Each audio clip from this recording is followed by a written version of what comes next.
No matter how mild, all traumatic brain injury should be taken seriously. TBIs can affect your memory, mood, and overall health, but VA can help you manage TBI symptoms. Hey guys! Learn more at www.mentalhealth.va.gov/TBI. Hello and welcome again to Oscar Mike Radio. I'm the host. My name is Travis. Oscar Mike Radio is part of the Hubazoo Network. You can find out more on hubazoo.com. And I want to start by saying thank you to my sponsors, Joyce Asack of Asack Real Estate, Reaper Detailing and Power Washing, and my supporters, Sipper Savage Salad Dressing, Bottom Gun Coffee, and Caisson Shaving Company. Thank you very much. And I have an action-packed, fun-filled, high-energy guest here besides me. I don't even know where to begin. We're just going to get right into it. I want to welcome Coach Brandi to Oscar Mike Radio, military veteran. Coach, and I can really say that, folks, welcome to Oscar Mike Radio. What is up? Thank you so much for having me on here. I really appreciate this. This is exciting to do this with you. Like, it's really exciting. I love this. Well, I appreciate it. I'm glad you're having a good time. We've just gotten started. So, folks, a little background context. A big shout out to Courtney Nold, who got me in touch with Gina, who got me in touch with Sheila, who got me in touch with Brandi. It's just amazing. And we're all veterans. And that's how this whole thing works. And it's awesome to see this in action. And Brandi, folks, is a life coach. And we all need a little help along the way. Brandi, would you start off kind of just telling us who you are, how you got started in the military, and we'll kind of take it from there. Okay. My name is Brandi Miles, and I was in the Mississippi Army National Guard for 16 years. My first 3 years was a federal technician where we worked at a maintenance unit where all the equipment come in for all of the units in the state of Mississippi. And then after 3 years, I went into and I became AGR in the logistics world, a supply sergeant. So I took care of all the training, all the supplies, all the logistics for all the soldiers that came in on the weekend that had to complete their training. So I was with a lot of extraordinary units for them to be National Guard. You know, a lot of people want to talk, about National Guard, but I really loved being a part of the National Guard because not only were we able to do stuff for our country and, go overseas and fight, but we also had national disasters. I was here a part of Katrina here in the Gulf of Mississippi, and my unit was a 3656, and we was part of the MOB here at Camp Shelby. We was the biggest MOB in Camp Shelby in the camp. We was a big MOB station. So what we did is we made sure all the equipment that was coming through, every piece of equipment that was moved out, our unit made sure that it was good to go. And so there was a bunch of extraordinary moments with that unit, but my biggest moment was my last unit that I deployed with in Afghanistan. We was the 184th Sustainment Command, and we were over all of the South logistics for Afghanistan. So we was the higher command, and we did a lot of stuff over there. We made a lot of changes, and we was there in 2010, 2011. And it was an incredible experience. And my whole military experience was incredible. I loved every minute of it. I knew that that's what I was meant to do, was be in the military. And I served my country well. 16 years National Guard. And yeah, you're right. I mean, sometimes the National Guard by, us active duty people get kind of like snickered at, but you also have a very important function. And when you went overseas, served with distinction. And Mississippi's a great state. I tell you what, I love going up and down the Natchez Trace. Yes. So it's a little. So you've been here before. That's yes, awesome. ma'am. Yes, ma'am. Absolutely. I love it. But every military service comes to an end, and I always ask all my fellow veterans, what was your transition out of the National Guard into full civilian life like? Well, as you can tell, I got retired out after 16 years from PTSD, anxiety, and depression after my last deployment. After the last deployment, when I was in it, I started isolating myself when I was in Afghanistan. And when I got back, it got really bad of me isolating myself, started thinking about things that were not actually there. Like, a lot of stuff was going on. So to be honest with you, my unit really didn't know what to do with me or how to handle me. I it was mental health, and it was 2011. So Oh, wow. Yeah. a lot of them really did not know what to do with me. And so they sent me to a mental facility for about a month. And when I got out of there, I still had a lot of trouble and stuff. So in 2014, I was medically discharged from the military. And to be honest with you, when I was medically discharged, like, I thought that the military was my purpose in life. You know, like when I was fixing to come back from my deployment, my whole plans was I was putting in my warrant officer packet, you know, and all that. And so whenever I was discharged, like, I lost control of everything. I feel like I lost control of myself. You know, a lot of people, like when you're in the military and stuff, you have all that control and all that structure and stuff in your life, and you don't realize how much you are so used to it until you get out, and then you don't have that control anymore. You don't have that structure anymore. And so I started going straight downhill from there. So for the next 4 years, I was in a bad place for a long time. It is different, right? When you know where you're supposed to be, and you know that if you don't do your job to the, you know, best you can do it, that things are really going to get, you know, go bad, to, hey, it's Saturday or Friday night, or, you know, you can do whatever you want to do. Mm-hmm. It's crazy, right? It gets really weird quick. Well, yeah, because we're so used to having that structure in the military, you know, and I even as a younger child, my stepfather was military. So I had structure throughout all my life. So when I joined the military, I was like, man, I was meant for this. Like, it was right up my lane.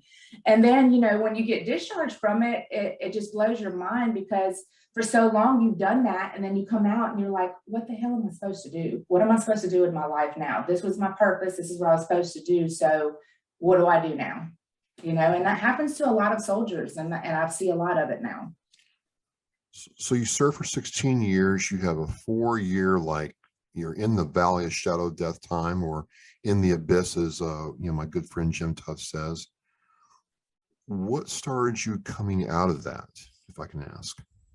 Well, to be honest with you, what happened is I was so deep in my depression. You know, me and my husband had 6 children. 5 of them were already out of the house. So all we had was my youngest son left.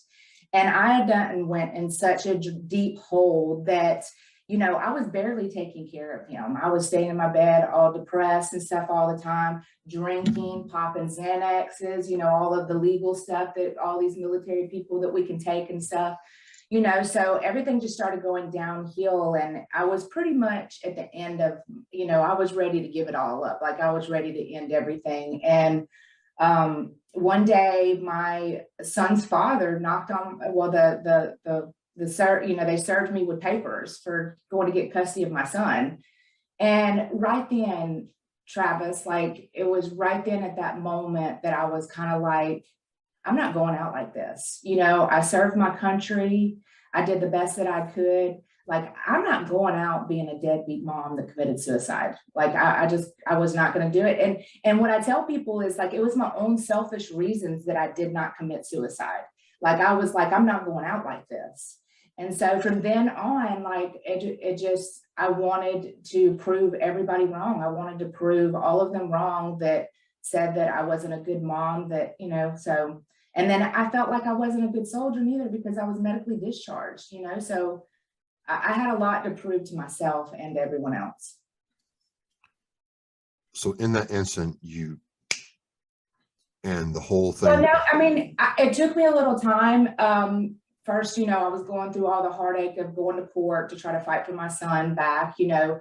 And then I was in a trailer, you know, I was in an RV park in like a 34-foot RV, a little bitty RV. And then there was this lady that showed up at the RV, her and her family, this lady, and she started dragging me out of my house. Like, she would come and knock on my door every day and come and pick me up, and we would go cook, or we'd go hike. Like, she would not let me sit in there for nothing.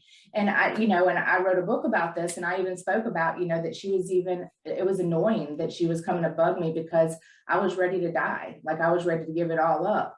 And she wouldn't let me. So she started bringing me back to life. She's the type of woman that the way that she gets people moving again is that she gets them moving, she gets them active and doing things.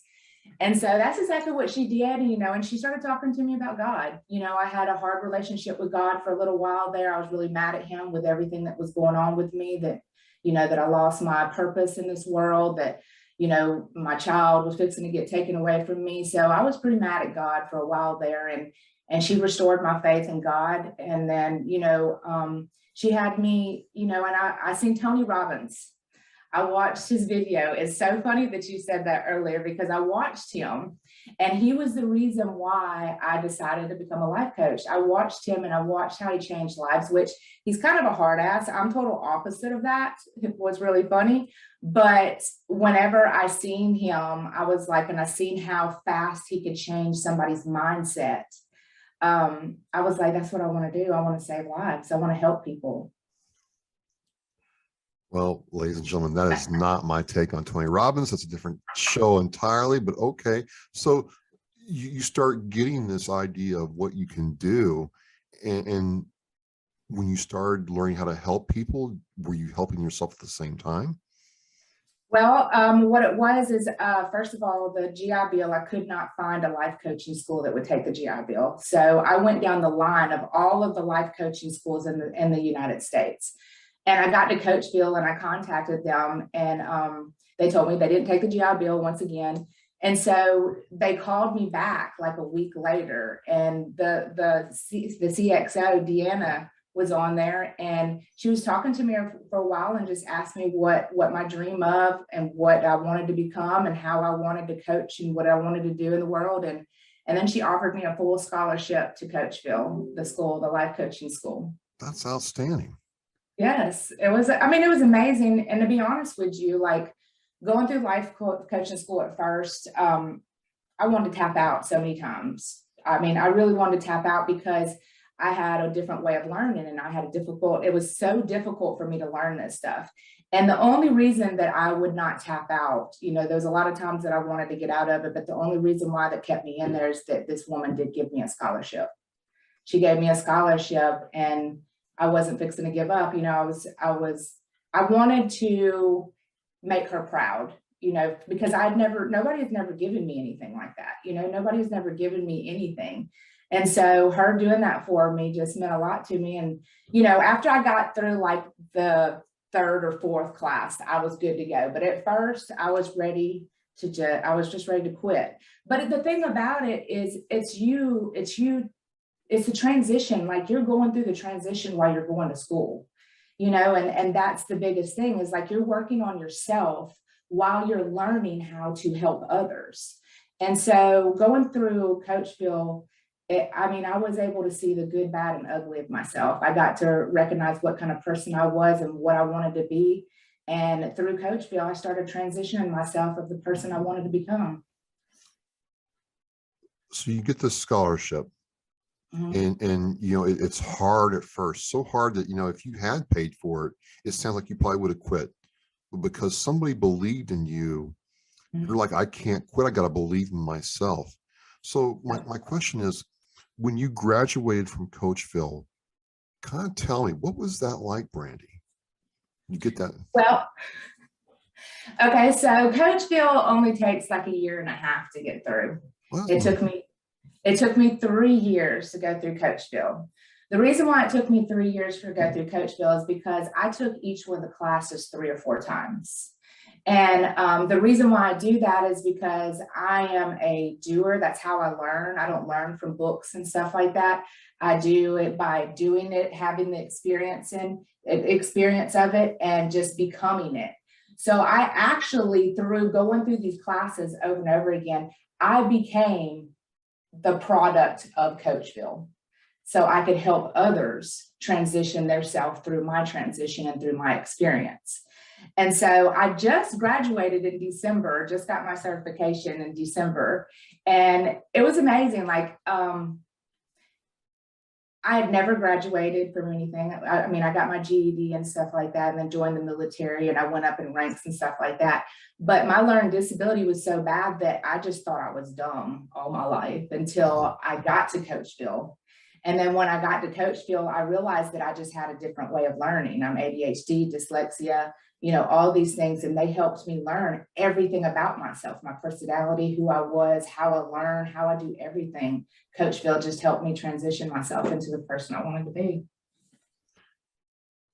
So forget that it took 18 months or 36 months. I mean, you did it. You didn't quit. Yes. And from the other night when we first initially met and you were telling us about your story, like I was telling you before we got started, I'm going to say it again, folks, when she started talking about the transition of her life and the transformation, she was literally beaming. I mean, literally beaming. It was amazing to see. And do you take that energy and then give it to your clients and other people you're trying to help? Yes. Like, the feeling of being able to complete something like that and having the confidence again, after all those years of not having the confidence and stuff and being able to change lives and everything, like, I can't explain the feeling that you have when you're able to help people change their lives. And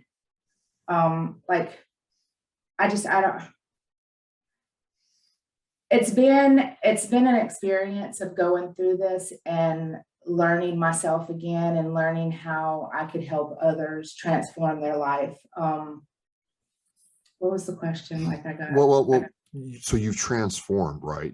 And you're so full of energy and you've this new self, it sounds like. Yes. The Brandi you were in the military.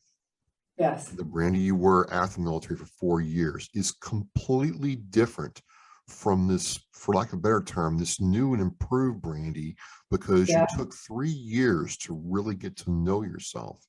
And so my question is, are you taking all this, or let me ask this a different way. How do you take all this and then help somebody else? Let's do that. Well, the thing about it is, most of the things that I help people with, or I help soldiers with and stuff, I experienced every bit of it. I know what they've been through. I know the feeling of depression. I know the feeling of being alone. I know the feeling of, not being able to go forward in life or not feel like you have a purpose anymore.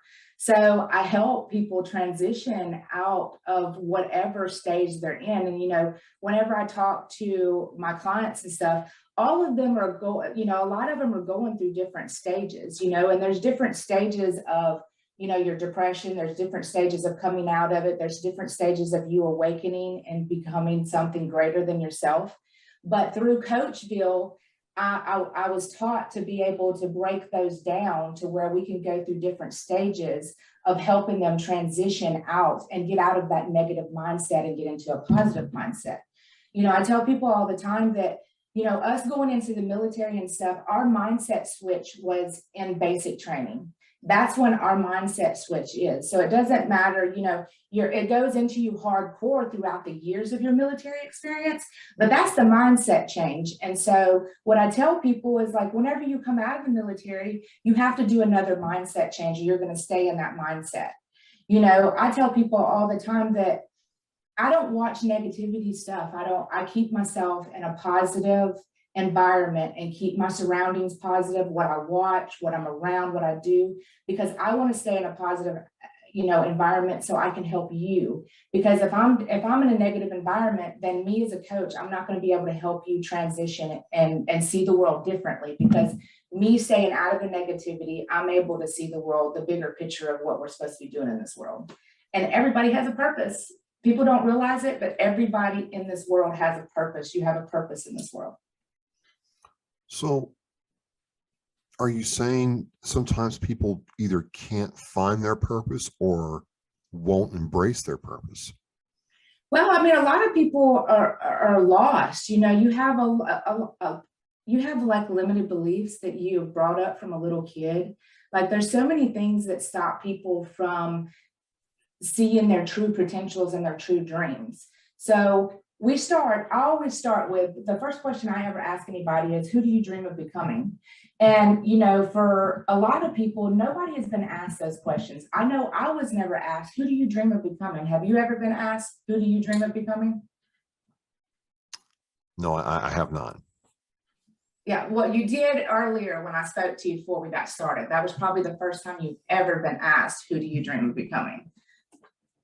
Right before we got on here, I asked you, like, who do you dream of becoming? Like, who do you dream of being?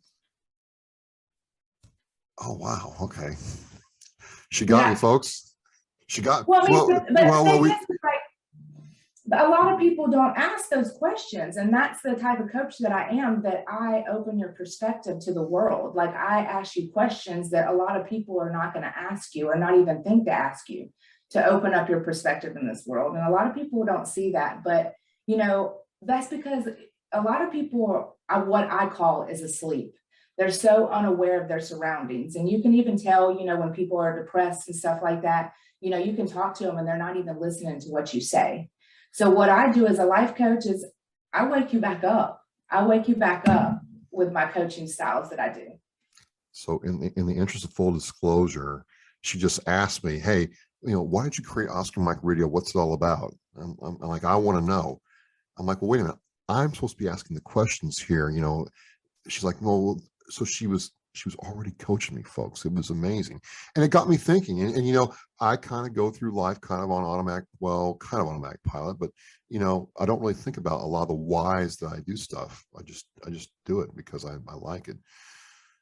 But that brings me to another point is when you get somebody in front of you, me, for instance, if you want to use me as a petri dish for, what you're doing here, what are you looking for to identify problems and roadblocks?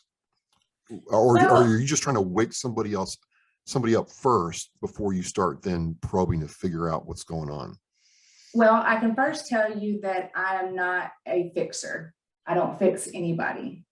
I will guide you to your dreams. I will help you look at different perspectives. I don't give you advice unless you ask me advice, but I do ask you certain questions that'll help to have you thinking differently and have you look at the situation differently. Okay. Life coaches are not here to be fixers. That's for counselors and stuff like that. Life coaches are here to help you move forward in your life and whatever you want to do. If you want to get out of depression and get out of the funk that you're in, that's what a life coach is for, is to uplift you and to help you see the true potential in yourself. Because a lot of people, I'm the type of life coach that I can see patterns in people. I can see potentials in people. I see people's greatness before they ever even see it. I see people's greatness before they ever see it. And so, and just like I told you earlier, the other day, I'm a world changer, and all the people that I've been coaching, all the clients that I've ever been coaching so far, they are become world changers, every single one of them, because I am a ripple effect. Like, I'm a ripple effect, and I show people how to treat other people. And that's how I do my life coaching. A lot of people, some life coaches are really hard and direct and stuff like that. And that's for some people. Some people need that hard and direct kind of life coaching. But I go a different way. I coach people with love. I coach people with pure love. All right. We'll get back to the love thing here in a second. You are so against that love thing, aren't you?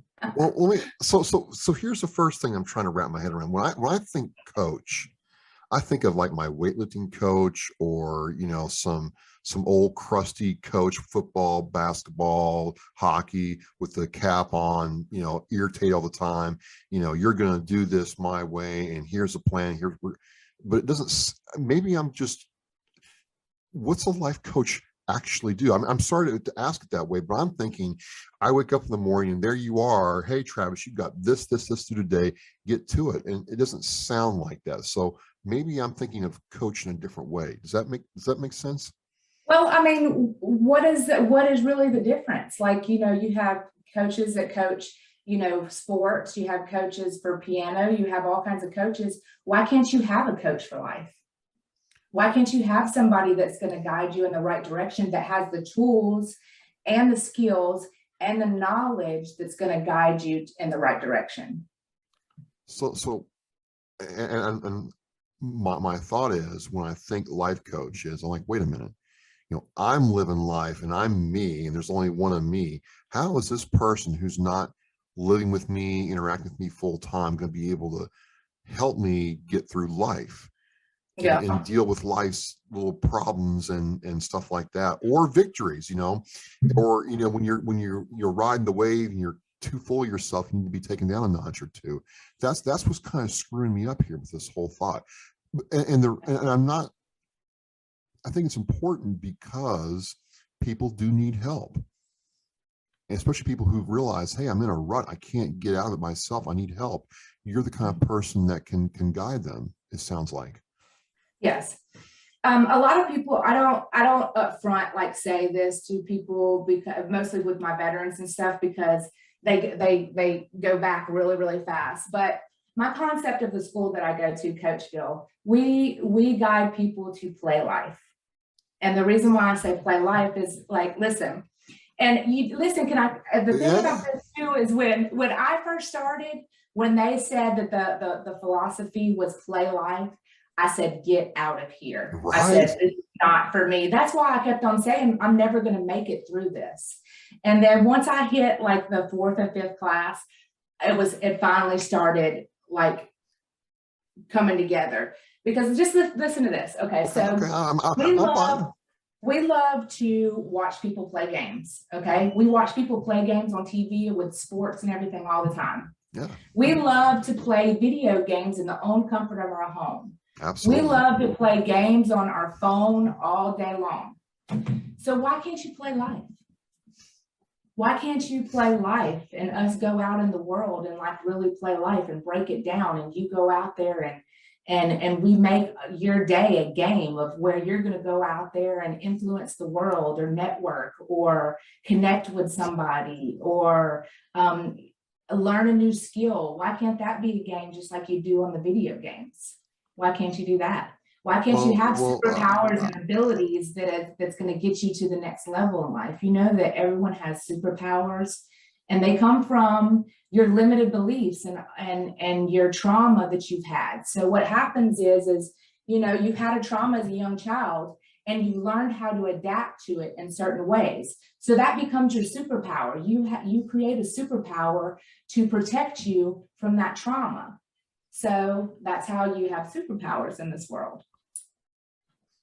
Well, I mean, you're just blowing my mind right now. The whole play thing really gets me, because there's no continues in life, Brandi. There's no like, mushrooms and Mario where you get the one up for an extra life. I mean, if I make a mistake, I'm dead, right? No, when you make a mistake, you learn from your lessons. It's not a failure. It's you learning a lesson in life, because as long as you're learning that lesson to move forward, you're going to learn and you're going to move forward and you're going to get better and better at whatever you're doing. I teach you, I guide you into go out there playing life. And the biggest part of what I do is I get you to go out there and connect and have social play. Because that's the biggest thing that us veterans stop doing is we stop socializing, we start isolating. And that's when we start getting into a lot of our depression and stuff. So I do social play, but with that, when you come back, you're going to resist it. You're going to resist it in so many ways. You're going to have so many fears of social play. And then that's when I come in and we talk about those fears and how I can help you get through those. I mean, I got like be around people and interact with people and be happy about it. Yeah, I mean, that's what you're doing right now with all your podcasts and stuff. You're connecting with people all the time. True. But there's a lot of times where Travis likes to be, on the archery range or on his motorcycle alone. I like the alone stuff a lot, Brandi.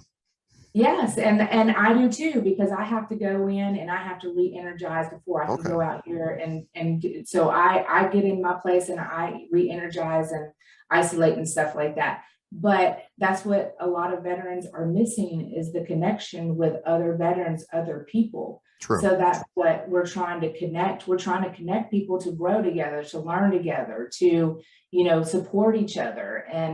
And that's what a lot of us are missing. And that's what I'm trying to bring back into the world in a playful way.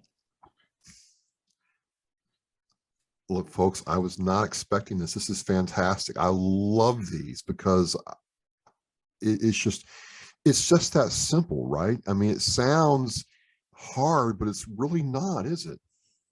Well, I mean, it was hard because I'm not saying it's easy, because through the transition and through you doing all of this, we have some deep discussions, and you start learning yourself. You start learning your true self, and a lot of yourself comes back from you and your childhood, how you was raised, how your limited beliefs, how you was taught things, how, your parents, would yell at you if you did something. And so you stopped doing that and you started isolating yourself. People don't understand that a lot of their triggers and stuff come from their childhood.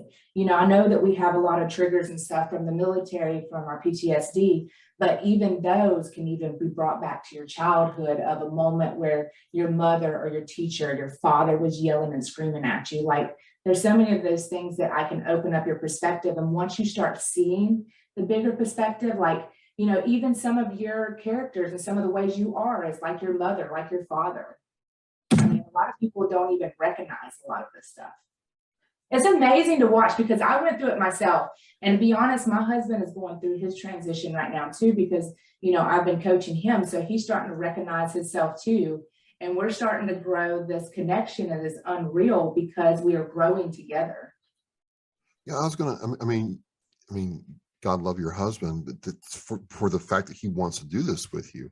But yes. On a serious note, what's it like for your relationship? Just out of curiosity here, if you're doing this and you've done this for yourself, right? And now he's buying into what you're doing. Because I know a lot of husbands, Brandi, who wouldn't be like, okay, that's your thing over there. But what's it done for your relationship now that you both are, in your words, growing together? Yeah, well, what I spoke about the other day was my husband, I went to school for 3 years. For my first year and a half, my husband didn't believe in what I did. He was totally against it because I started changing. And he was like, people don't like change, not specifically, not the spouse, that like, no, don't change. And so I started changing, and he didn't want it. So he started resisting me going to school. He started resisting CoachVille. And I just wouldn't give up, y'all. Once I hit that spot and I was almost there, I was like, I'm not quitting now. Hell no, I'm not quitting now. So I just kept on going. And then, within the last 6 months of my school, this ripple effect started happening. He started seeing, the magic of me, and it just started rippling off on him and stuff. And so, me and him have deep discussions now. I coach him and stuff. It's amazing that we're having this experience now because we're learning and growing together. He used to work offshore. He come home so he can support me in my dream. And then eventually, once I get this up and going, me and him's going to be partnering together, and he's going to be my manager. And hopefully we'll be able to coach couples and like this. There's no telling where this is going to go, but I know it's going to be huge, and we're going to save a lot of lives. That's just like a true, I'm loath to say this, Danielle will appreciate this. It's a true love story. It is. It's a true love story. I mean, you got this cold, black, dead husk kind of thinking that love might be real there, Brandi. Yes, it is. It is real. I can show you. You know what? Whenever you need a life coach, you just call me up. Okay, I got you. When, if that happens, yeah, absolutely. I mean, and speaking of the coaching thing, somebody gets to a point in their life where, they say, I need something like you have, help me. Mm-hmm. What happens to a person when they get to that point and they reach out to you? Which you kind of gone over it, but you get them, you start making them wake up and then play life. Mm-hmm. I guess my next thing is they're playing life. What's it like for you to start seeing them enjoy life and grasping what you're doing?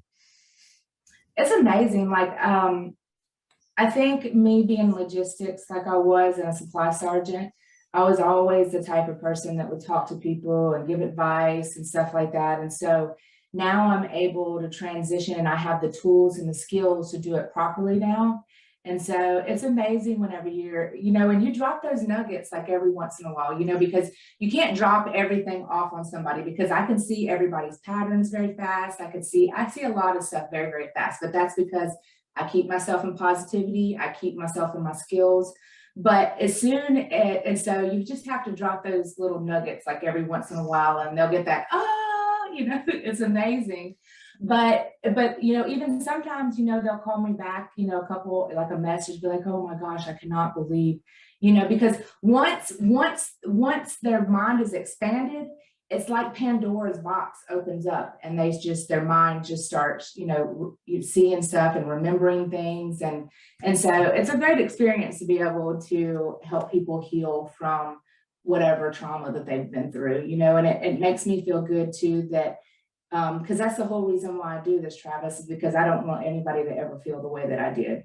And so I work hard to make sure that I help whoever comes across me. Now, you mentioned you're doing all this wonderful, amazing stuff that's just mind-blowing, because my mind is blowing. It takes a lot now.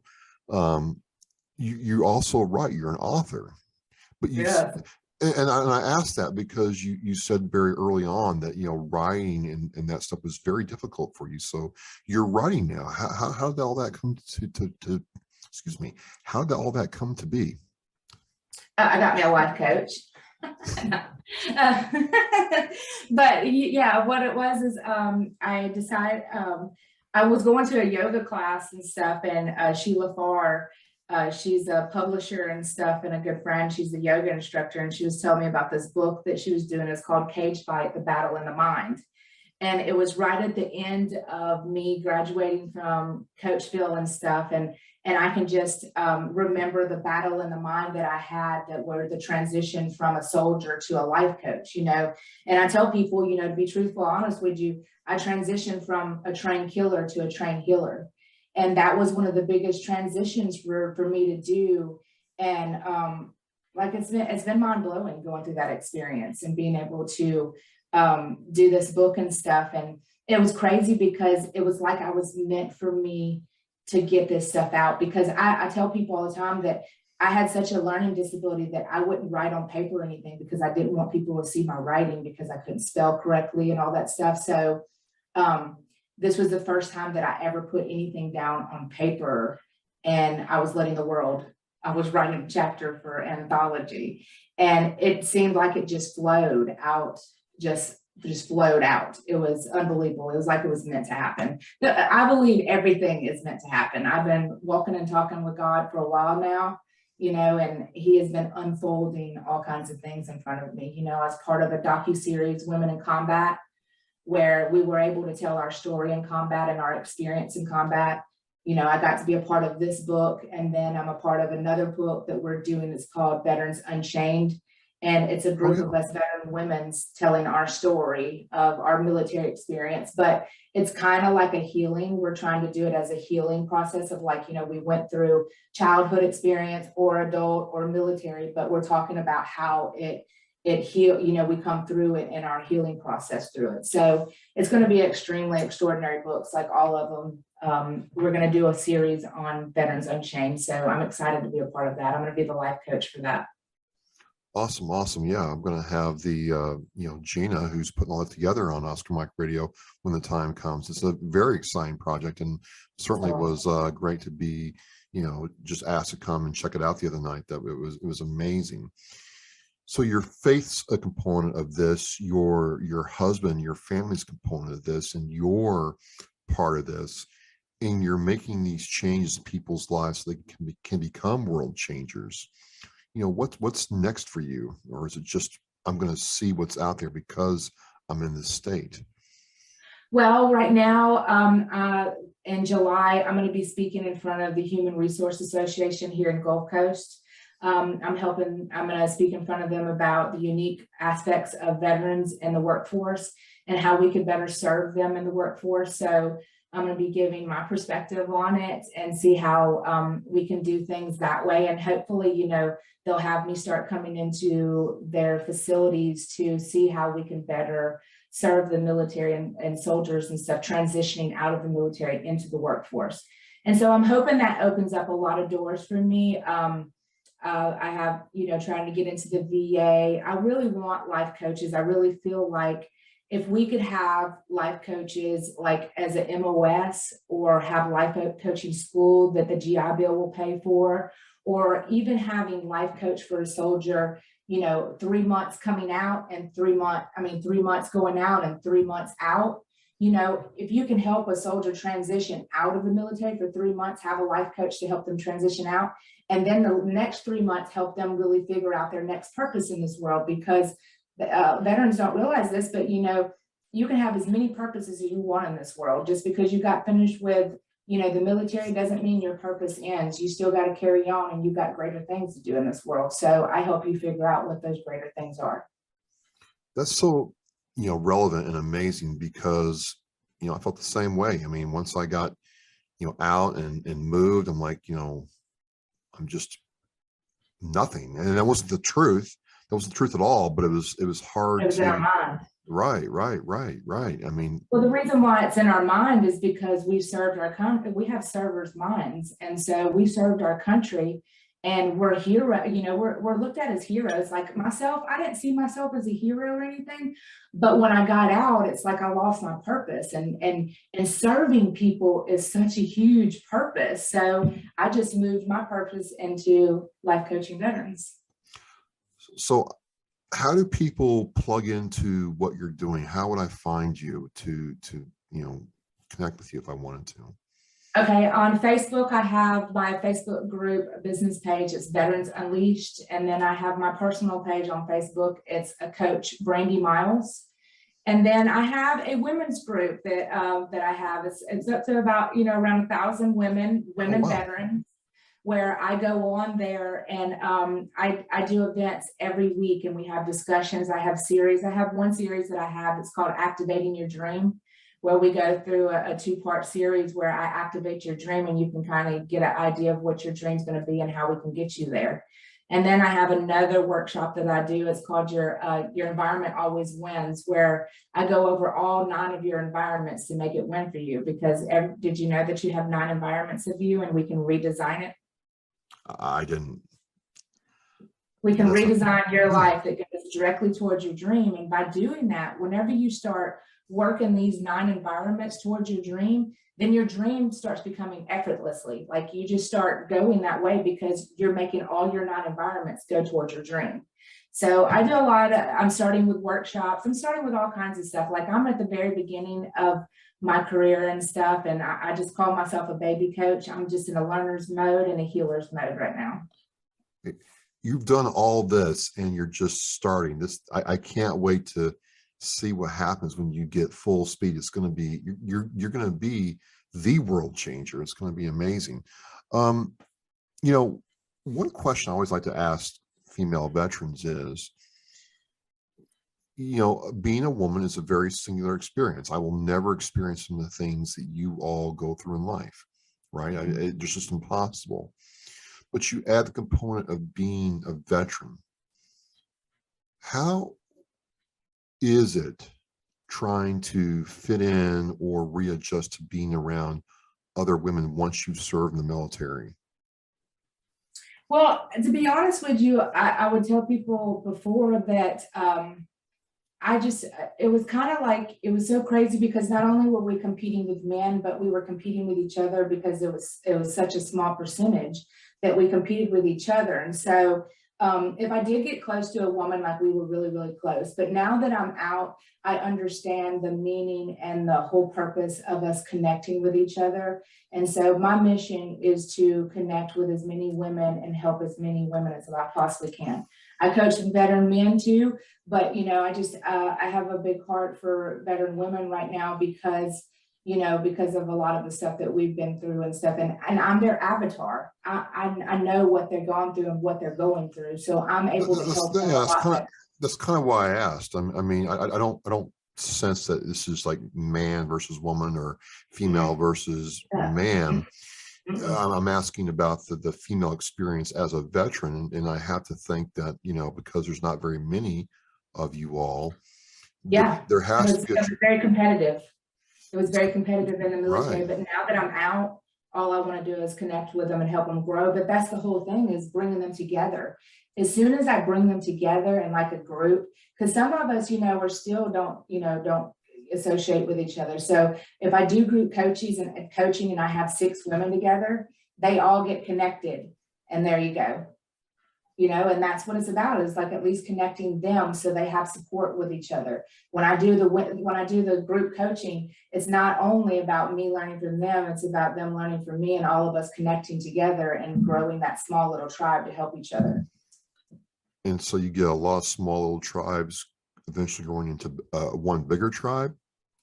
Yeah, that's what my dream is to just make it bigger and bigger. And eventually what I want to have is my company, Veterans Unleashed.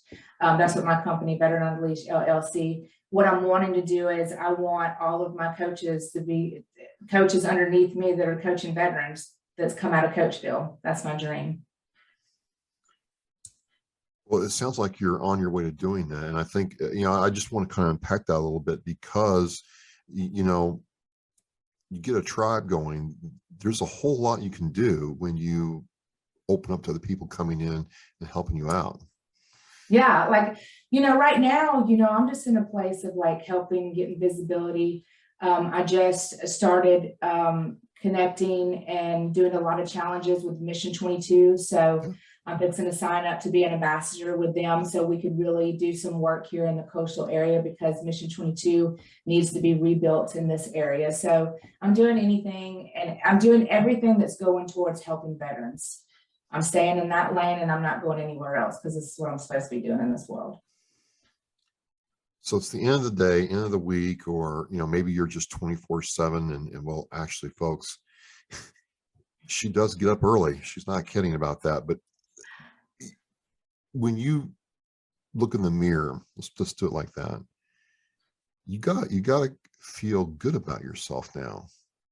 Isn't it a pretty good place to be? Yeah, it is. I mean, I finally love myself. I finally have confidence in myself. It's really crazy. I had a client call me up and she was like, she's going through her transition. She's like, I don't know what's going on with me. She's like, but I don't care to dye my hair. I don't care to put on makeup. She's like, but I just feel so confident in myself. Is this normal? I said, yes, ma'am, it is. This is what happens when you start loving yourself again. Isn't that what this is all about then? Yeah, it is. And what's that do to you? I mean, does that just make your day and validate everything you've gone through? And does that allow you to enjoy that moment? Yeah, it makes all this hard work worth it, because I've been on the grind for a while now, and just, it's about making people believers of you, because my craft is a little bit different than everybody else's, and it's about you believing in yourself and then having people believe in you. And that's where I'm at right now. Well, there is an aspect of that, right? It's not like, someone who draws or paints or does yoga. You really can't see and touch what you do, right? It makes it hard to quantify for certain people who have to have everything in a nice, neat little box. So that's why it's even hard to get clients, because it's not a tangible item. It's not nothing that they can take home. So they're like, so it's even difficult to get clients and stuff like that. And that's why you have to make them believers. You have to get in front of them. You have to present. You have to be visible. You have to put yourself out there, even when you feel uncomfortable sometimes. But this is the way I got to do to save lives and to heal people, so. Well, that was the thing, we're meeting in the book group, and, I was very humbled to be asked to participate or just join in. And there you are talking about this in a very real and authentic way. And, I'm like, wow, this is not coming from, this is not a sales pitch. This is not some marketing speak that's been put together. This is you being very real with yourself. Yeah, like I don't have no elevator speech. Like everybody tells me, you need an elevator speech, you need a mission statement, I'm like, no, I'm going to come and talk to you and I'm going to give you some real stuff and you can either take it or leave it, That's just the way I'm not kidding, ladies and gentlemen. I mean, we turn on the thing and a minute later, I'm like, oh, I'm getting analyzed. I'm getting coached like right now. I don't even know this woman. Oh my God, it was a force in a very good way, I really like, wow, I can see how this works. Yeah, it does. It does work. And it took me a little while to be a believer of it too. So I can understand when people are not at first, but once you get in there with me, I can make you a believer. Well, I certainly believe that I've been having a great time talking with Brandi Miles, who is a National Guard veteran from Mississippi and a CoachVille life coach, and growing her business and practice. And it's just been great talking with you. And as you go through and you're getting ready to launch this book, what would you tell other women veterans who are trying to find their way? Um, just find some kind of healing process somewhere. I tell everybody, if you don't have a life coach, be a life coach or have a coach approach attitude. But, like, connect with people, find somewhere in your community to go, find you a life coach, call me up. I just tell people to connect. You got to get out there and start connecting. Please get out of your house. God did not make these houses to live in boxes. You're not meant to live in a box. Get the hell out of it. Well, I will work on taking that advice sometimes. And cut. All right. That was dope. Thank you. I felt a little nervous in between, but then we rocked it. It was good. It was good. Well, it's just sometimes you gotta get the flow, and then once we flew in, it was all good. It was all good. Yeah. Thank you so much for doing this with me. You're really good at this shit. You know this, right? No, I just like talking to people, and I know that's yep. Are you a talker, or do you after this you shut down? That's how I am, man. I coach people, but then when I'm in a crowd and stuff, I'm like, I done talked my head off. I'm like, I'm not talking no more today. Believe it or not, a lot of people will tell you that I'm a very quiet guy. I don't say a whole lot. I can't believe I'm doing this, but in the interest of full disclosure, I'm a real observer. Like, I want to watch you. I want to get a sense of who you are. I want to see if you're a fraud or not, or if you're a threat. And, I love watching humans. I love to watch them, how they function. I love their trends. I love everything. I love watching humans. And to your point, I had a veteran on before you on tonight, and he broke down and cried. And he asked if I was okay. I said, this is the whole point. This is one place where you as a veteran can do that and face no judgment. Yeah. So, and it's done. And the reason I kind of asked, what's this done for you, is doing this forced me to, engage with people, forced me to put myself out there. And, I found all kinds of cool ways to help people, and helping people made me feel good. And I did it again. And so you're not dopamine. Yeah, you're not. It's that dopamine. It's that dopamine. You're not BSing me. Well, I love it. If I could get your address, I'm an old school guy with the thing, 1609. 1609. Vine, Vine. Yep. Street,